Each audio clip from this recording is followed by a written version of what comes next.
ఒక పుస్తకం ఉంది. అది శతాబ్దాలుగా ప్రపంచంలోని శాస్త్రవేత్తలను, భాషా నిపుణులను, గూఢచారులను కూడా తికమకలోకి నెట్టింది. దానిలో అక్షరాలు ఉన్నాయి, కానీ ఎవరు వాటిని చదవలేకపోయారు. చిత్రాలు ఉన్నాయి, కానీ అవి ఏ అర్థం చెబుతున్నాయో ఎవ్వరికీ తెలియదు. దీని పేరు వాయినిచ్ మ్యానుస్క్రిప్ట్. ఇది ప్రపంచంలోనే అర్థం కాని పుస్తకం.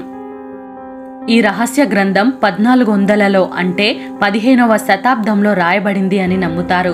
కానీ దీన్ని ఎవరు రాశారు, ఏ భాషలో రాశారు, ఎందుకు రాశారు, ఈ 3 ప్రశ్నలకు కూడా ఇప్పటి వరకు ఎవరూ సమాధానం చెప్పలేకపోయారు. 1912లో విల్ఫ్రిడ్ వాయినిచ్ అనే వ్యక్తి దీన్ని కనుగొన్నాడు. ఆయన పేరు మీదే ఈ పుస్తకానికి వాయినిచ్ మ్యానుస్క్రిప్ట్ అని పేరు వచ్చింది. ఇది సుమారు 240 పూటల పాత మ్యానుస్క్రిప్ట్.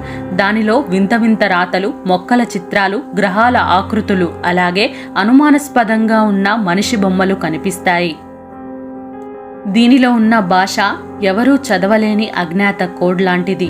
ఇప్పటి వరకు వందల మంది భాషా నిపుణులు, కోడ్ బ్రేకర్స్, నాసా సైంటిస్టులు కూడా ప్రయత్నించారు, కానీ విఫలమయ్యారు. ఈ లిపి ఏ భాషకి చెందిందో కూడా ఎవరికీ అర్థం కాలేదు. కొందరు అంటారు ఇది ఏలియన్ల భాష అయి ఉండొచ్చు, మరికొందరు అంటారు ఇది మాంత్రికులు లేదా రహస్య సంఘాలు రాసిన పుస్తకమని. ఈ పుస్తకంలోని పేజీల్లో కొన్ని చిత్రాలు వింతగా ఉంటాయి.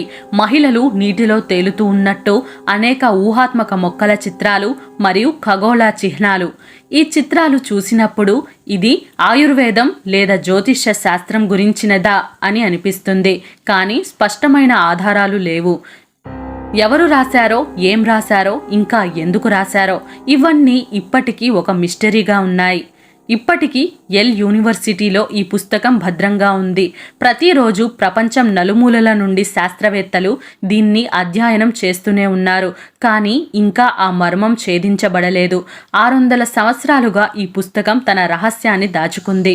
మరి ఆ రహస్యం ఎప్పటికైనా బయటపడుతుందా, లేదా ఇది శాశ్వతంగా మనిషి బుద్ధిని మించిన మిస్టరీగానే మిగిలిపోతుందా? మీకేమనిపిస్తుంది? కామెంట్ చేయండి.